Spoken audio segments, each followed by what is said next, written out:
وہ سو رہا تھا جب اس کی آنکھ مسلسل ہونے والی کال بیل سے کھلی۔ اس نے بمشکل اپنی آنکھیں کھولی اور بھاری ہوتے سر کے ساتھ اٹھ کر بیٹھ گیا۔ شہروز کالنگ۔ اس نے فون کو ایک نظر دیکھا۔ ہیلو، اس نے کال اٹینڈ کرتے ہوئے کہا۔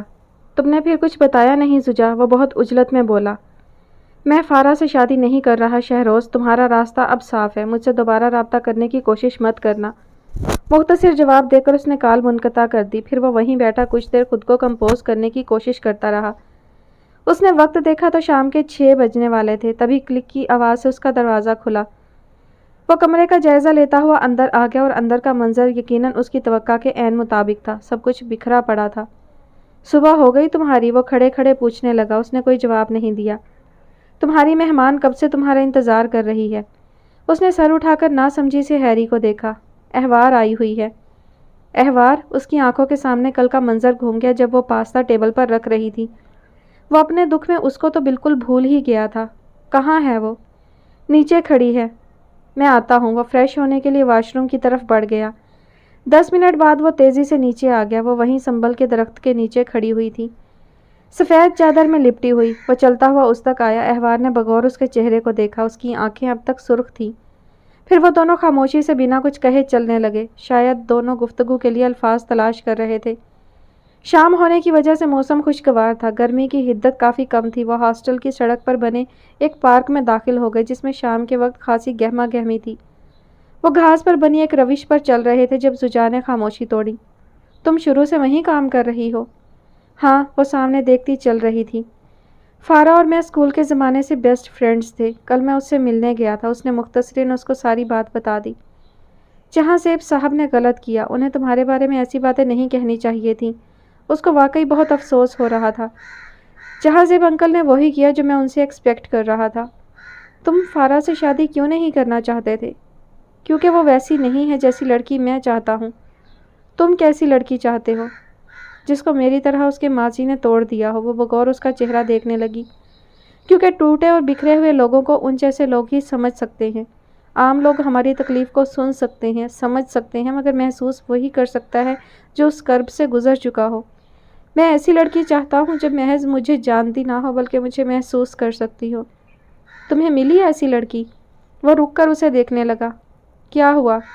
وہ بھی رک گئی۔ اب وہ روش کے درمیان میں کھڑے ہوئے تھے۔ تم مل تو گئی ہو؟ اس نے ناسمجھی سے زجا کو دیکھا۔ شادی کرو گی مجھ سے؟ وہ نہیں جانتا تھا کہ دوبارہ اسے یہ موقع ملے گا یا نہیں، اس لیے آج وہ اپنی دل کی بات کہہ دینا چاہتا تھا۔ وہ ہونکوں کی طرح اس کا منہ دیکھنے لگی۔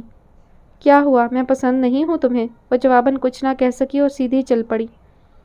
میں تم سے بہت دنوں سے یہ پوچھنا چاہتا تھا۔ میں صرف تمہارے ساتھ خوش رہ سکتا ہوں۔ میں جب بھی شادی کرنے کا سوچتا ہوں بس تمہارا خیال آتا ہے۔ وہ اس کے ساتھ چلنے لگا۔ وہ خاموش ہی رہی۔ تم کچھ تو کہو احوار۔ ہاں کہہ دو، اگر تمہیں وقت چاہیے تو وہ بھی لے سکتی ہو۔ نہ کہنے کی اجازت نہیں؟ اب ایک گھاس کے میدان میں رکھے بینچ پر بیٹھ چکی تھی۔ وہ اس کے سامنے ہاتھ باندھے کھڑا رہا۔ نہ کہنے کی وجہ؟ میرے سر پہ جو ذمہ داری ہے اس کو مکمل کرنے کے بعد میں نے اپنے لیے کچھ اور سوچ رکھا ہے۔ شادی کے بارے میں کبھی سوچا ہی نہیں۔ کیا سوچا ہے؟ وہ بینچ کے دوسرے کنارے پر ٹک گیا۔ افق پر ڈوبتے سورج کے ساتھ ساتھ زجا کا دل بھی ڈوب رہا تھا۔ اس نے ایک نظر زجا کو دیکھا اور پھر سامنے دیکھنے لگی۔ میں اعتراف جرم کر لوں گی اور اگر پھپھو کے گھر والے مجھے سزا دلوائیں گے تو وہ بھی مجھے منظور۔ اور ڈھلتے سورج کے ساتھ اس کا دل بھی ڈوب گیا۔ بٹ آئی لو یو، اس نے آہستگی سے کہا۔ وہ کچھ لمحے زجا کو دیکھتی رہی۔ وہ اپنے ہاتھوں کو دیکھ رہا تھا، پھر سامنے دیکھنے لگی۔ میرے ضمیر پہ جو بوجھ ہے اس کے ساتھ میں کسی سے محبت نہیں کر سکتی۔ محبت تو کیا، میرے اندر احساس جرم کے سوا اور کوئی احساس باقی نہیں ہے۔ تم مجھے اپنی زندگی میں شامل کر بھی لوگے تو میں ویسی لڑکی نہیں بن سکتی جو تمہیں سمیٹ لے یا تمہیں سکون دے۔ جن کی اپنی ذات میں انتشار ہو وہ کسی اور کو سکون نہیں دے سکتے زجا۔ تو تم مت بتاؤ ان کو، اب تک تو وہ بھول چکے ہوں گے اس بات کو۔ وہ خود غرض بننے کی کوشش کر رہا تھا۔ میں تو نہیں بھولی ہوں۔ دن رات کوئی ایک ایسا پہر نہیں جب حارث کا چہرہ میری آنکھوں کے سامنے نہ آتا ہو۔ مجھے کبھی کبھی لگتا ہے اس کا کوئی بھوت ہے جو میرے پیچھے پڑ گیا ہے، اور وہ تبھی میرا پیچھا چھوڑے گا جب اپنا بدلہ لے گا۔ وہ برا نہیں تھا، بس کمزور تھا، مجھے تحفظ نہیں دے سکا۔ وہ میرا خیال بھی رکھتا تھا، بس اپنی ماں سے ڈر جاتا تھا۔ جب سے وہ مرا ہے مجھے ایک لمحے کا سکون بھی میسر نہیں آ سکا۔ میں سکون کی تلاش میں در در بھٹک رہی ہوں۔